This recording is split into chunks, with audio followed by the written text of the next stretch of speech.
Kyiv, August 27th, 2025.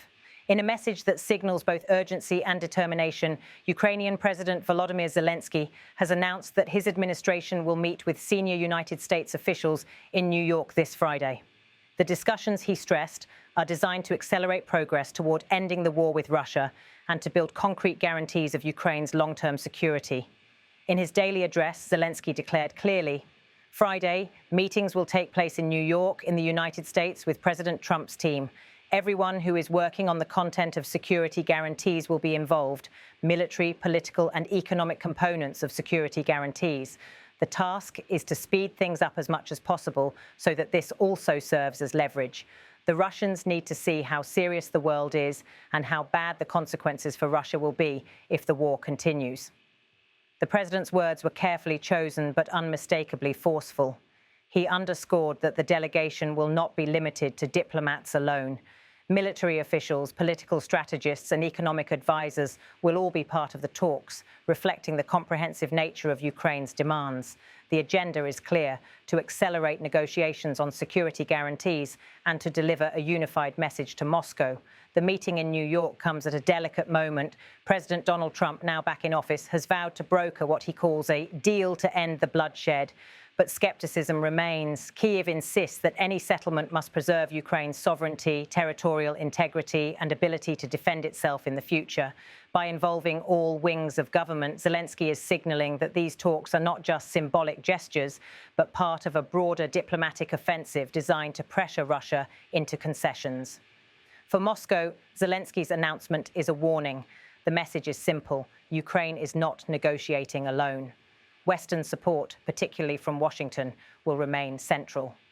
The Ukrainian president framed the upcoming meetings as a test of global resolve, stating that Russia must feel the weight of international unity and recognize the consequences if it prolongs the war.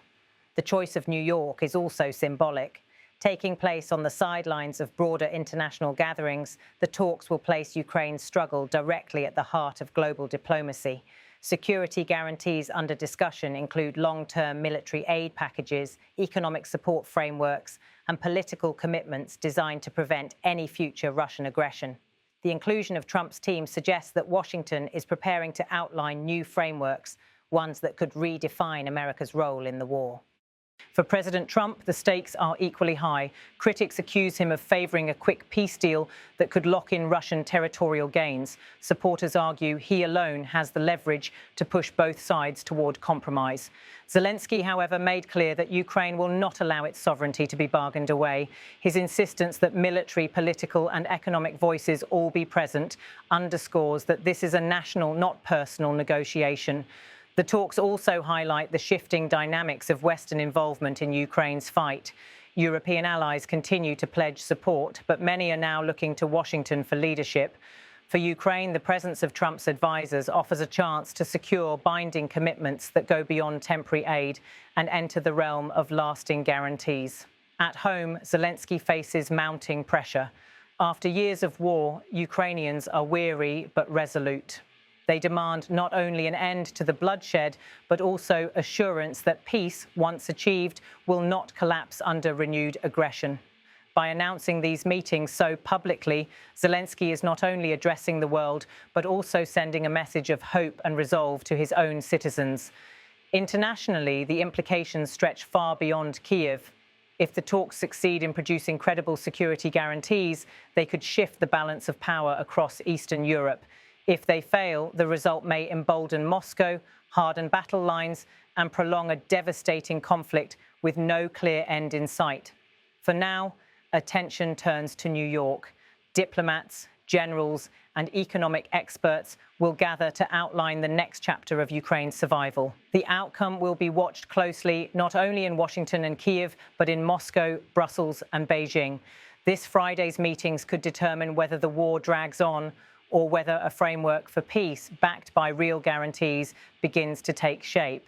As Zelensky himself made clear, the goal is speed and seriousness. Ukraine cannot afford delays, and the world cannot afford indifference.